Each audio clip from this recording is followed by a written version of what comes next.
ایک بار نہایت عقیدت و احترام کے ساتھ بارگاہ رسالت آپ صلی اللہ تعالیٰ علیہ وسلم میں درود پاک کا ہدیہ پیش کریں۔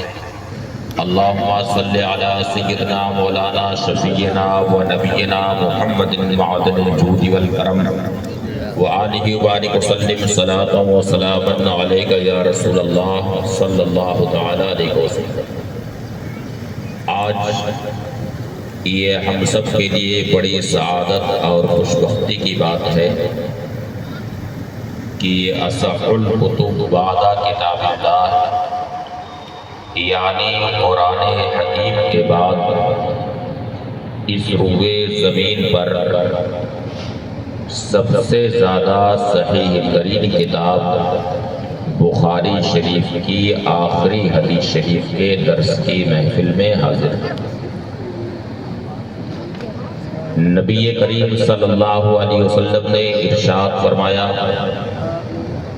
نذر اللہ عبدا سمع مقالتی فحفظها ووعاها وعداها۔ اللہ تعالیٰ اس بندے کو سرسبز و شاداب رکھے، تر و تازہ رکھے، جس نے میرا ارشاد سنا، میری حدیث سنی اور اسے یاد کر لیا، وَوَعَاهَا، اور اس حدیث کے حفظ پر اس نے استقامت برتی، یعنی برابر اسے یاد رکھا۔ نبی کریم صلی اللہ علیہ وسلم نے حدیث شریف یاد کرنے والوں کے لیے یہ خاص دعا فرمائی کہ اللہ تعالیٰ اسے تر و تازہ رکھے، با رونق رکھے۔ اس حدیث شریف کے تحت مشہور محدث ہیں حضرت سفیان ابن عیینہ رضی اللہ تعالیٰ عنہ۔ انہوں نے فرمایا، قد استجاب اللہ دعا نبیہ صلی اللہ تعالیٰ علیہ وسلم، نبی کریم صلی اللہ علیہ وسلم کی دعا اللہ تعالیٰ نے قبول فرمائی۔ یہی وجہ ہے کہ تم کسی بھی ایسے شخص کو دیکھو جو حدیث شریف پڑھنے پڑھانے میں لگا ہو تو اس کے چہرے پر تمہیں تازگی اور رونق ضرور نظر آئے گی۔ یہی وجہ ہے کہ محدثین کرام نے احادیث کریمہ کے حفظ و استحضار پر پوری توجہ فرمائی۔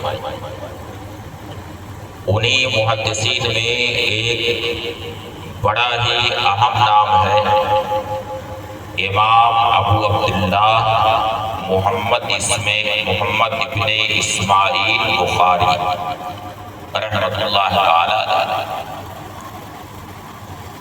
یہ اس پائے کے محدث ہیں کہ جنہیں امیر المومنین فی الحدیث کہا جاتا ہے، اور اس مقام تک پہنچنے میں امام بخاری کی والدہ کی دعاؤں کا بہت بڑا دخل تھا۔ امام بخاری ابھی چھوٹے سے تھے کہ ان کی بیرائی چلی گئی، بالکل نہیں کچھ دکھائی دیتا۔ ان کی والدہ بہت بڑی عابدہ اور زاہدہ تھی۔ وہ برابر اللہ تعالیٰ سے اپنے بیٹے کی بینائی کے لیے دعا کرتی تھی، یہاں تک کہ ایک رات سیدنا ابراہیم خلیل اللہ علیہ السلام ان کے خواب میں تشریف لے آئے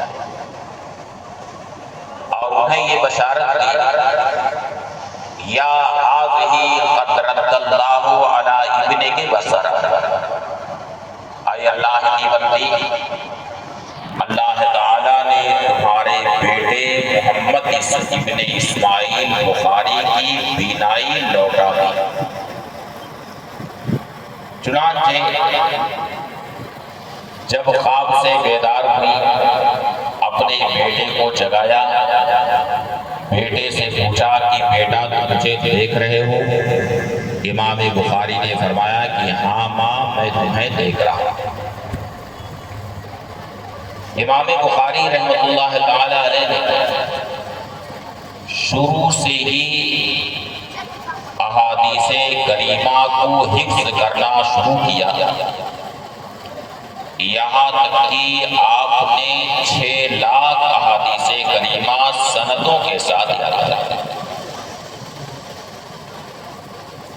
ہزاروں کی بات نہیں ہے بلکہ لاکھوں کی بات ہے۔ 6 لاکھ حدیثیں امام بخاری نے سندوں کے ساتھ، اس کی روایت کس نے کی، انہوں نے کن سے کی، انہوں نے کن سے کی، سندوں کے ساتھ 6 لاکھ حدیثیں انہوں نے یاد کیا۔ ایک بار امام بخاری نے یہ خواب دیکھا کہ میں نبی کریم صلی اللہ علیہ وسلم کے سامنے کھڑا اور حضور اقدس صلی اللہ علیہ وسلم کے سامنے کھڑا ہو کر کے میں پنکھا چلا، یعنی ہاتھ والا جو پنکھا، اور اس سے میں مدس رانی یعنی مکھیوں کو ہاتھ رکھا۔ نبی کریم صلی اللہ علیہ وسلم کے جسم اطہر پر مکھیاں نہیں بیٹھتی، نہ حضور کے مقدس لباس پر مکھی بیٹھتی، مگر یہ اوپر جو مکھیاں اڑ رہی تھیں امام بخاری پنکھے کے ذریعہ انہیں ہاتھ رکھے۔ جب آپ خواب سے بیدار ہوئے اور معبر سے اس کی تعبیر پوچھی کہ اس کی تعبیر کیا، تو معبر نے بتایا کہ محمد ابن اسماعیل بخاری آپ کو مبارک ہو۔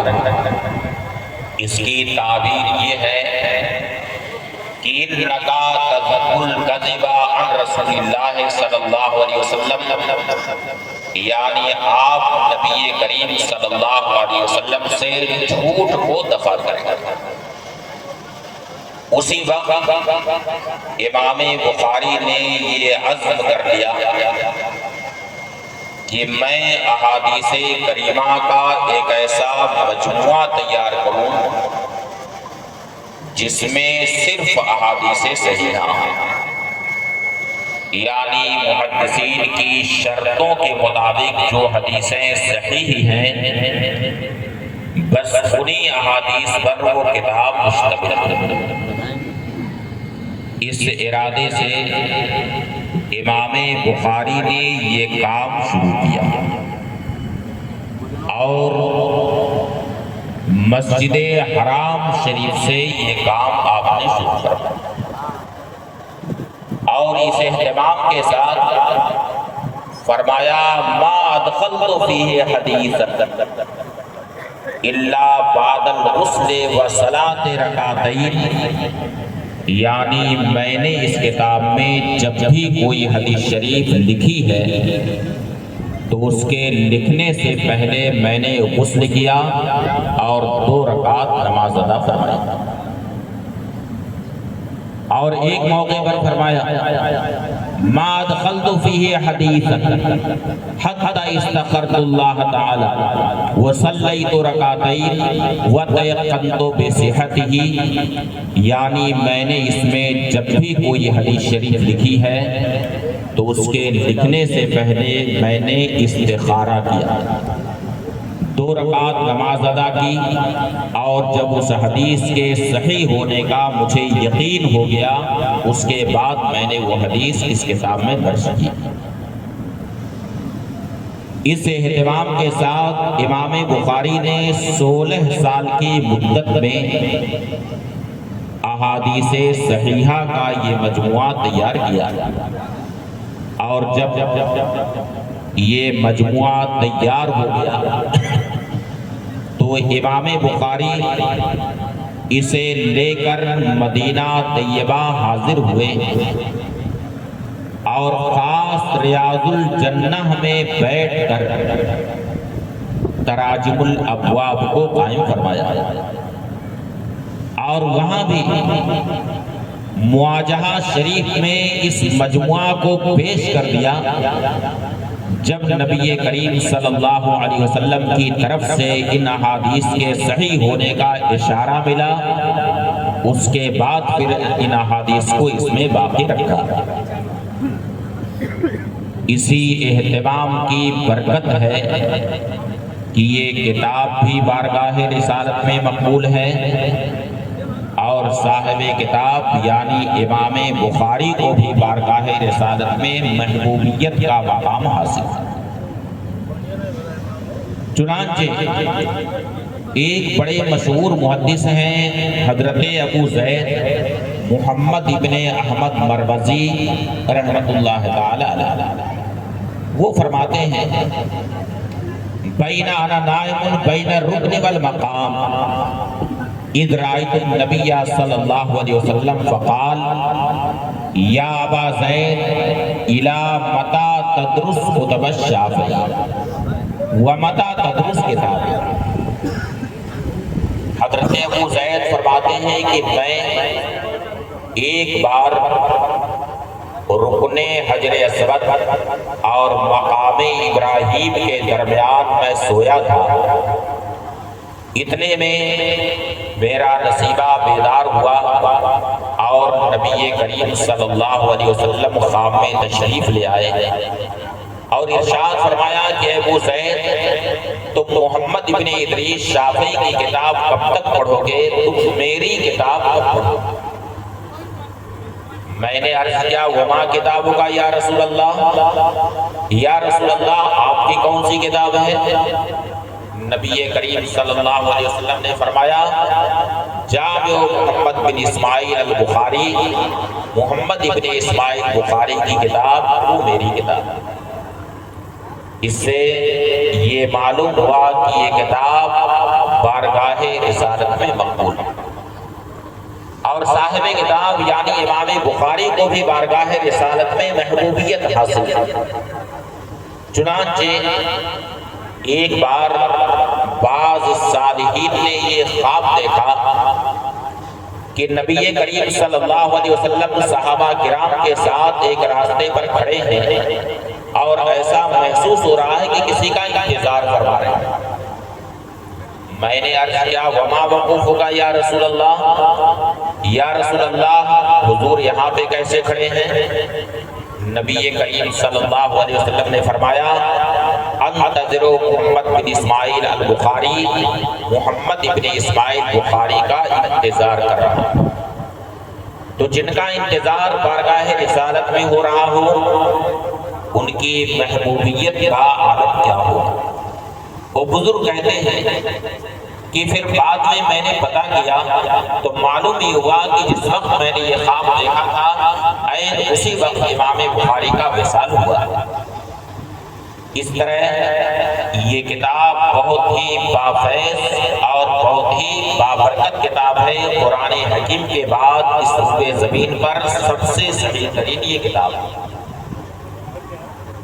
احادیث کہ تعلیم و تعلم کا دو طریقہ ہمارے مشائخ میں رائج رہا ہے، ایک قراءۃ الشیخ اور دوسرا طریقہ قراءۃ الشیخ۔ قراءۃ الشیخ کا مطلب یہ ہے کہ شیخ حدیث پڑھیں اور طلبہ اسے سنیں، پھر جب وہ طلبہ اس حدیث کی روایت کریں گے تو کہیں گے حدثنا فلاں، فلاں نے ہم سے یہ حدیث بیان کی۔ دوسرا طریقہ قراءۃ الشیخ کا ہے، اس کے معنی یہ ہے کہ شیخ کے سامنے طلبہ میں سے کوئی طالب علم حدیث کی قراءت کرے اور شیخ اسے سنیں اور پھر سن کر کے اس کا اقرار کر لیں اور اجازت دے دیں۔ تو اب ایسی صورت میں وہ طلبہ جو اس حدیث کی روایت کریں گے تو کہیں گے اخبرنا فلاں۔ ان دونوں طریقوں پر عمل ہو جائے تو بہتر ہے، اس لیے ہمارے ساتھ آپ حضرات بھی بخاری شریف کی آخری باب کی حدیث شریف پڑھیں۔ بسم اللہ الرحمن الرحیم۔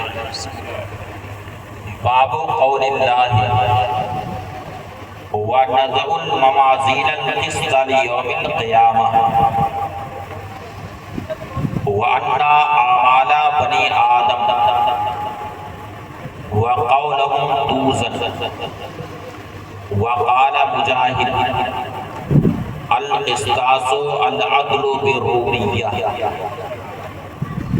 ویقال القسط مصدر المقسط وهو العادل واما القاسط فهو الجائر۔ حدثنا احمد بن اشقاب قال حدثنا محمد بن فضيل عن عمارة بن القعقاع عن ابي زرعة عن ابي هريرة رضي الله تعالى عنه قال قال النبي صلى الله عليه وسلم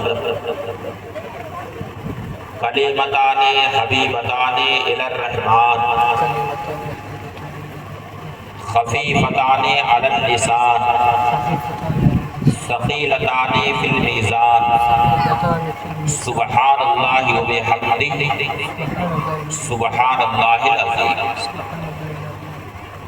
امام بخاری رحمۃ اللہ تعالی علیہ نے اپنی اس کتاب کا آغاز بدء الوحی سے کیا، یعنی وحی سے کیا۔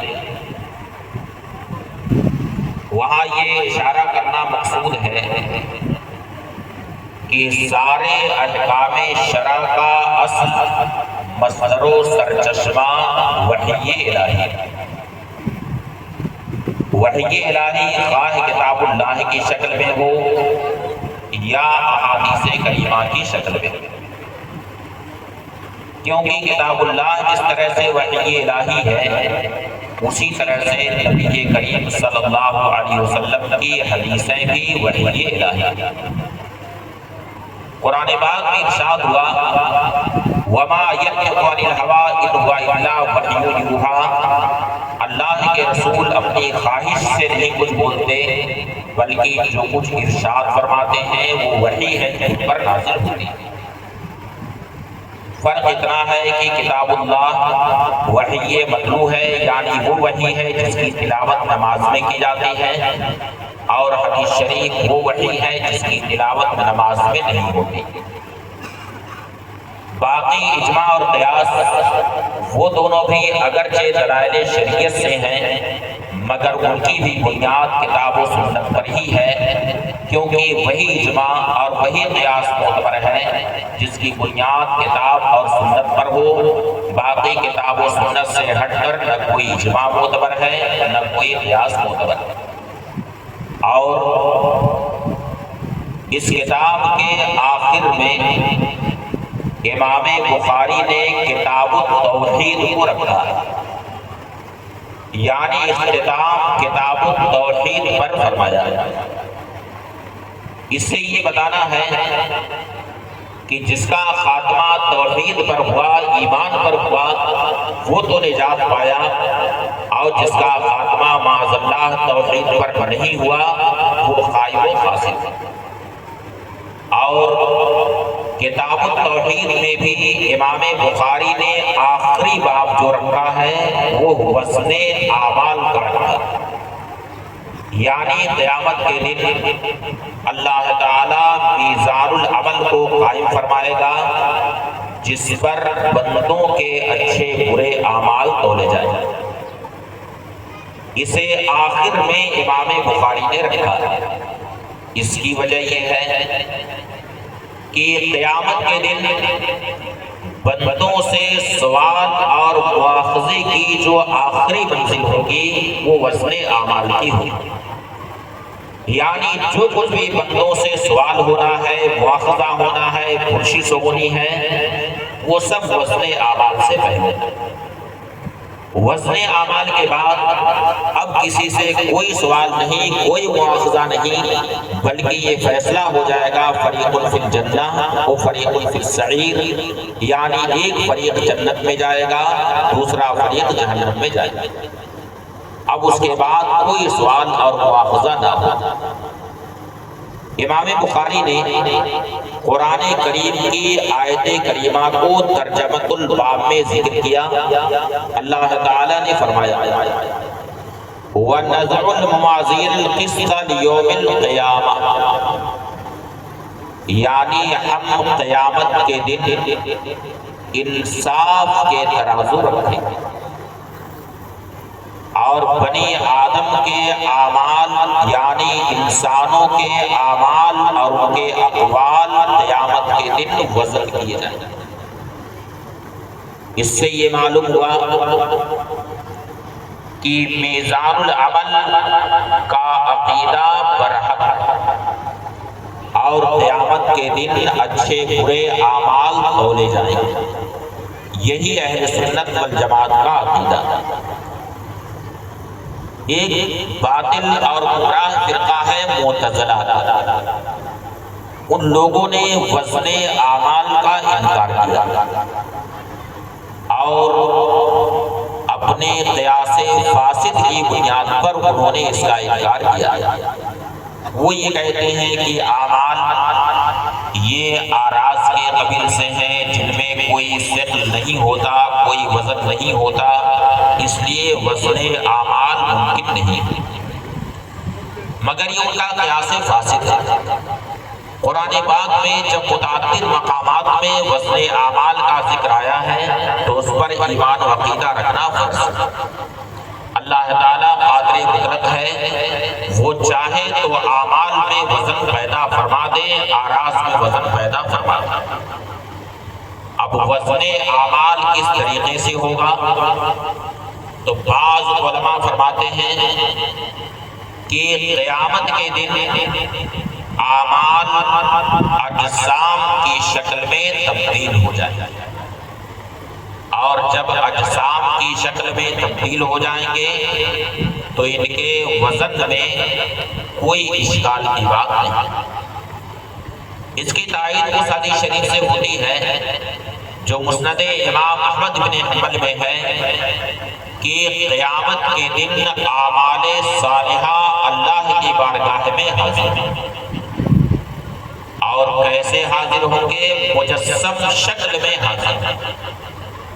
نماز حاضر ہوگی اور نماز اللہ رب العالمین سے عرض کرے گی یا رب انا الصلاۃ، اے پروردگار میں نماز۔ اللہ تعالیٰ ارشاد فرمائے گا انت علی خیر، یعنی تو خیر پر۔ اسی طریقے سے صدقہ بھی آئے گا، روزہ بھی آئے گا، دیگر تمام اعمال صالحہ مجسم شکل میں آئیں گے۔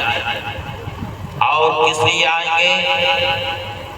اپنے عمل والوں کے لیے شفاعت کرنے کے لیے، یعنی نمازی کی شفاعت کے لیے، صدقہ والے کی شفاعت کے لیے، روزے دار کی شفاعت کے لیے۔ اس طریقے سے اعمال صالحہ مجسم شکل میں حاضر ہیں، اور اللہ تعالیٰ سب سے ارشاد فرمائے گا انک علی خیر، یعنی تو خیر پر ہے۔ یہاں تک کہ آخر میں دین اسلام اللہ کی بارگاہ میں حاضر ہوگا اور اللہ رب العالمین سے عرض کرے گا یا رب انت السلام وانا الاسلام، اے پروردگار تو سلام ہے میں اسلام ہوں۔ اللہ تعالیٰ ارشاد فرمائے گا انک علی خیر، یعنی تو خیر پر، اور ارشاد فرمائے گا بکل یوم آخذ و بکل یوم اوتی، یعنی اے اسلام آج تیرے ہی سبب میں اپنے بندوں سے مواخذہ کروں گا، اور تیرے ہی سبب آج میں اپنے بندوں کو اپنی نعمتوں سے نوازوں گا۔ تو اس حدیث شریف سے یہ معلوم ہوتا ہے کہ اعمال اجسام کی شکل میں تبدیل ہو جائیں گے۔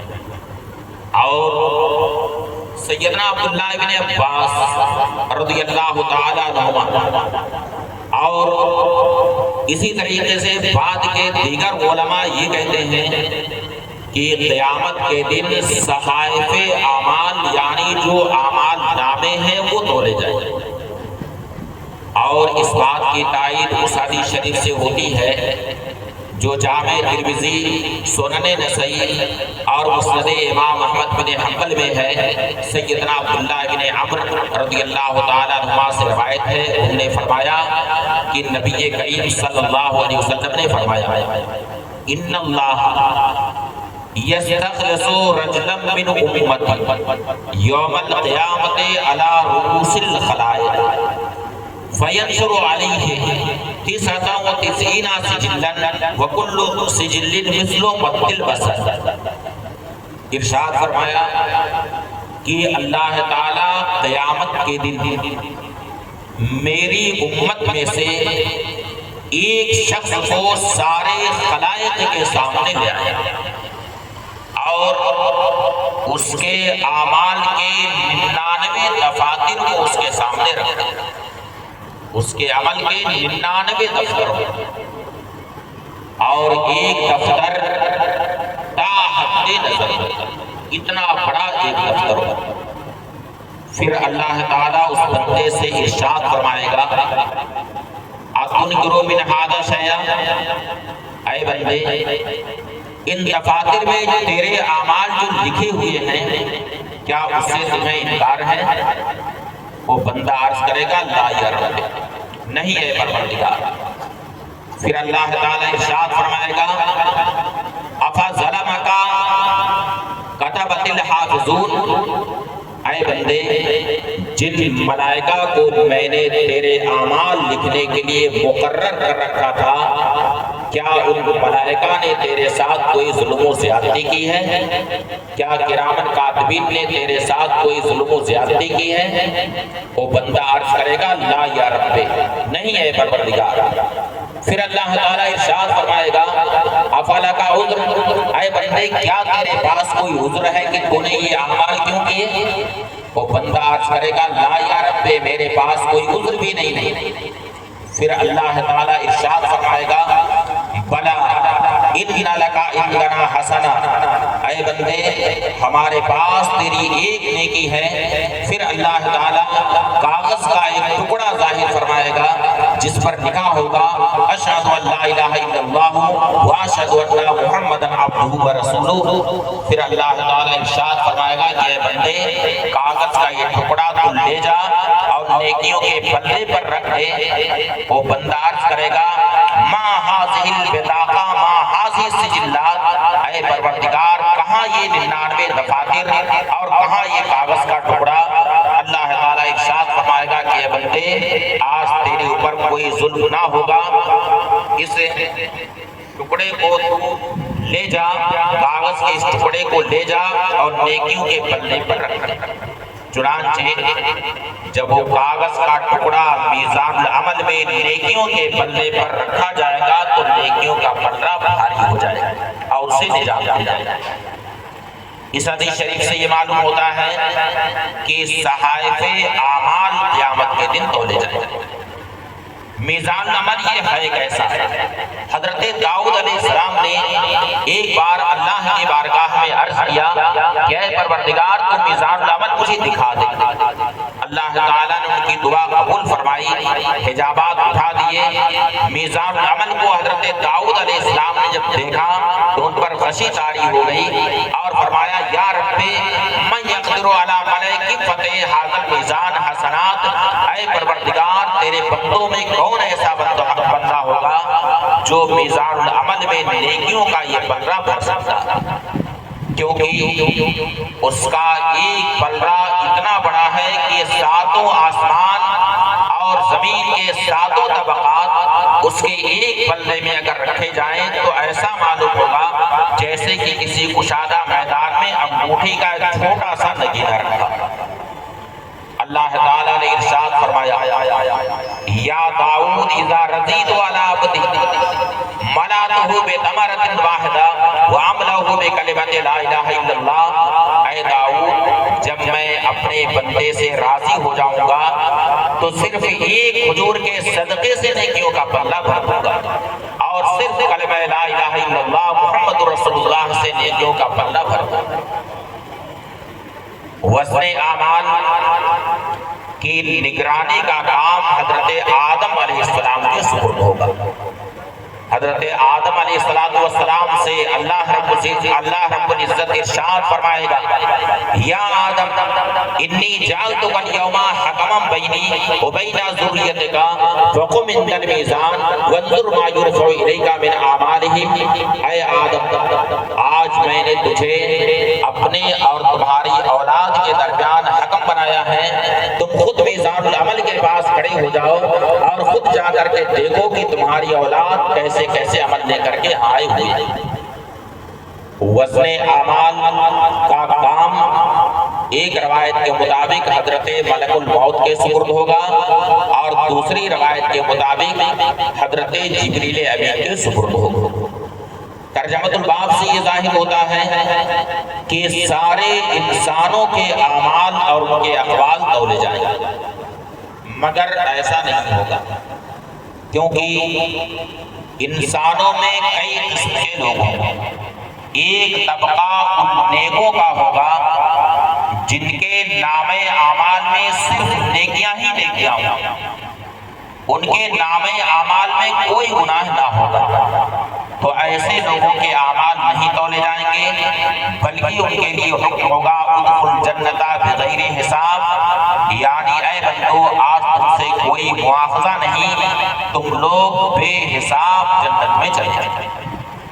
اور اس بات کی تائید بخاری شریف کی اس حدیث شریف سے ہوتی ہے، ارشاد فرمایا کہ یدخل من امتی 70,000 الجنہ بغیر حساب، یعنی میری امت سے 70,000 افراد بے حساب جنت میں جائیں گے، اور ان کے چہرے ایسے نورانی ہوں گے، ارشاد ہوا یتلالو وجوہہم تلالی القمر لیلۃ البدر، یعنی ان کے چہرے ایسے روشن و منور ہوں گے جیسے کہ 14ویں رات کا چاند روشن اور چمکدار ہوتا۔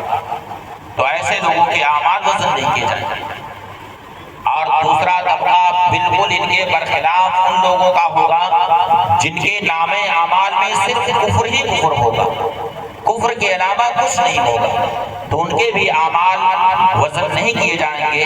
ان کے بارے میں قرآن پاک میں ارشاد ہوا فَلَا نُقِيمُ لَهُمْ يَوْمَ الْقِيَامَةِ وَزْنًا، یعنی ہم قیامت کے دن ان کے لیے کوئی تول کوئی وزن قائم نہ کریں گے۔ اور تیسرا طبقہ ان لوگوں کا ہوگا جن کے نام اعمال میں کچھ نیکیاں ہوں گی اور کچھ گناہ ہوں گے، انہی لوگوں کے اعمال قیامت کے دن تولے جائیں گے۔ امام مجاہد فرماتے ہیں القسطاس، اس کا معنی ہے عدل یعنی انصاف کرنا، اور یہ رومی زبان میں یہ امام مجاہد کا اپنا قول، ورنہ جمہور کا قول یہی ہے کہ قرآن کریم میں سارے کلمات عربی کے ہیں، اس میں کوئی بھی کلمات دوسری زبان کا نہیں ہے، البتہ یہ ہو سکتا ہے کہ کوئی کلمہ ایسا ہو جو دو زبان میں آیا ہے۔ وَيُقال، اور کہا جاتا القسط مصدر المقسط، قسط یہ مقسط کا مصدر ہے، مقسط کا معنی ہے عادل یعنی انصاف کرنے والا۔ وَأَمَّا الْقَاسِطُ، اور رہا قاسط، یعنی قرآن پاک میں جو ارشاد ہوا وَأَمَّا الْقَاسِطُونَ فَكَانُوا لِجَهَنَّمَ حَطَبًا، تو وہاں پر قاسط سے مراد ہے ظالم، ظلم کرنے والا۔ حدثنا احمد بن اشقا، امام بخاری